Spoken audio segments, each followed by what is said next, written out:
Welcome back to the channel and happy Friday to everybody. I know I've been away for just a short time. I apologize. I had to get a few things straightened up in my personal life. I'm going to be attending grad school here soon, so I just wanted to get that all sorted out and make sure I had everything squared away that I needed to do on my end. But today, we're going to be talking about one of the most anticipated Premier League clashes of this weekend, Manchester City versus Tottenham. Two giants on the field meet at the Etihad.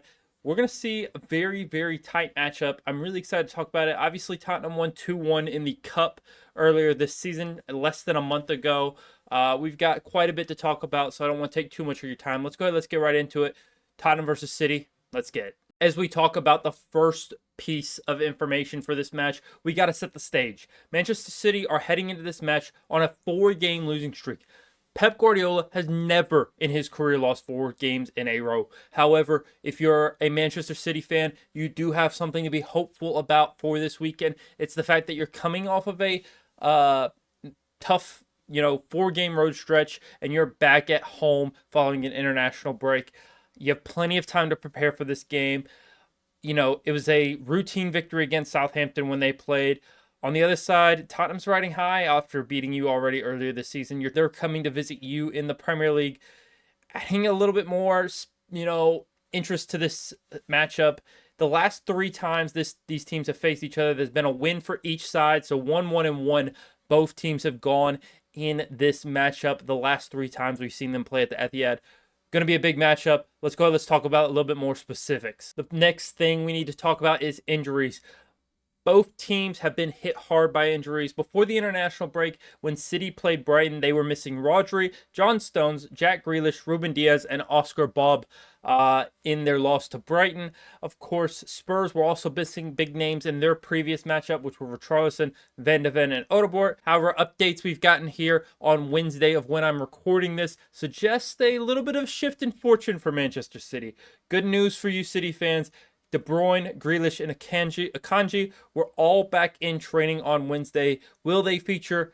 I'm not quite sure. Obviously, we'll just have to see how that goes. That remains to be seen. For Spurs, their squad depth will be tested, though. I'm not quite sure. I haven't seen anything about Van de Ven returning to training. I haven't seen anything about Richarlison or Odegaard as well. But I don't think either of those players start for Tottenham regardless. It's just going to be the question, who's starting next to Romero, Dragusin or Van de Ven? Going for a little bit more deep dive into the stats of this matchup, we're going to look at the XG battle because both of these teams have put up outstanding XG numbers this season. Right now, Manchester City leads the league with 22 expected goals, with Tottenham trailing with 21.3 XG in their favor. On the defensive side, these teams are very, very similar as well. Both teams with an expected goals allowed of 13.0 so far this season, meaning it will be a very, very tight contest. However, we have to look at a little bit more depth because both these teams have played different opponents, different games, who they've played, the circumstances, all those different things we have to take into account. But to do so, we have to look at how they've done at home and how they've done away, respectively. So Manchester City, we looked at home. At home, City's dominated. 12.1 XG in their favor and only conceding 4.7 expected goals against during home matches for Manchester City this season. Tottenham's away numbers are not as stellar, with an XG of 8.8 and 6.3 expected goals allowed. The Etihad is a fortress for City, but can they continue to capitalize like they have so far this season? Only time will tell.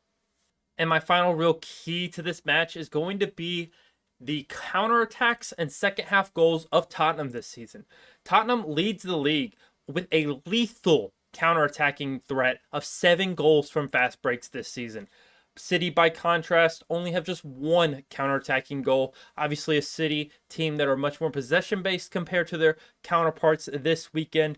But it could prove to be a challenge for City. I'm not quite sure. I was unable to find exactly how many counterattacking goals both teams have conceded during my research for this, but it is proving that Tottenham are a lethal team on the break. And if they catch City out just once or twice, this could mean very, very difficult circumstances for Manchester City. When we look at the second half, this is going to be a game that's going to be decided in that second half. Tottenham leads the league as well in second half goals with 14. Manchester City, on the other hand, have only scored 8 goals in the second 45 this season out of their matches, which is much less inspiring for the reigning champions. It'll be very interesting to see if they're able to make some waves in the second half. There's going to be a match that goes the full 90. It'll matter until the full 90. There's not going to be any cruising to victory between these two teams. So looking at how this match will play out, well, I do think it will be a very up to circumstance. Who's going to return? Who's going to train this week and be available for both sides? I do think that looking at what we're seeing in training for City versus, not really hearing anything about Van de Ven so far this season, I do think depending on what tactics look like, I think Pep could get the better of Postecoglou this time around. I'm going to say 2-1 to City, but let's go ahead and let's talk about my combined 11 because this is also extremely close. Now for my combined 11 of this match, we've got in goal, starting off with Manchester City's Ederson. I think Ederson is a much better player than Vicario. I don't think this one's as close as some people think. I think people give a lot of praise to Vicario, but I do think Ederson is just a step ahead of him in many facets of his game. At the right back position, I think maybe if we did this 2 years ago, Kyle Walker versus Porro would have been a challenging one to make and probably favors Kyle Walker. But Kyle Walker has slowed down with age, and that's why I'm going with Pedro Porro as my right back choice in this combined 11. As you know, center back partners, I usually like to put them together on a team.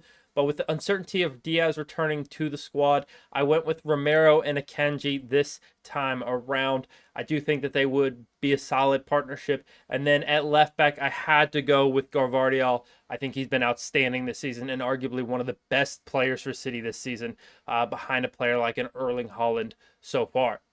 Our midfield, we just said screw it. We're not going with a DM. We don't need a defensive midfielder in this side. We're going with a full attacking lineup of Bernardo Silva, James Maddison, and Kevin De Bruyne. I thought about sliding in a player like a Mateo Kovacic, who's kind of had to fill into that Rodri role if I went with a defensive midfielder, but there is no doubt the 3 best midfielders we are going to see this weekend between Tottenham and City is going to be those 3 if they all 3 feature, of course. Now out on the right flank, I had to go with obviously Brennan Johnson. He's been outstanding this season. Savinho doesn't impress me as much. Doku doesn't impress me as much. And there's really just no other options. I think Brennan Johnson has had a fantastic start to this season. And I think he's an outstanding player. I think he really could be playing for a much better team than a Spurs. I think Spurs obviously are a good team, but I think Brennan Johnson could even take a step up from where he is currently at. Do I think he will? Probably not. I think he's comfortable at Spurs, and now he's getting the minutes he deserves, as well as playing at a level that you would expect him to play at. Moving along to striker, it's obviously going to be Erling Haaland. He's my pick there. He's going to be my pick for anybody Manchester City play all season long, unless a team goes and signs Victor Gyökeres, and then it's kind of a question, okay, wow, then we got to make a decision between those two teams. But obviously, Erling Haaland is levels above Dominic Solanke and Richarlison, whoever you want to put at that striker position for Tottenham. And then on the left-hand side, I do like Jack Grealish, but I have gone with Heung-min Son. I think that he's obviously a much, much better player than Jack Grealish. I think he's done it for years and years and years, and I think he will continue to do it for Tottenham as long as he's there. But that is all I have for this video. If you enjoyed it, be sure to leave a like down below. Comment down below in the comment section down below what your score prediction is for this matchup. And I will see you in the next one on Tuesday for the breakdown. Peace.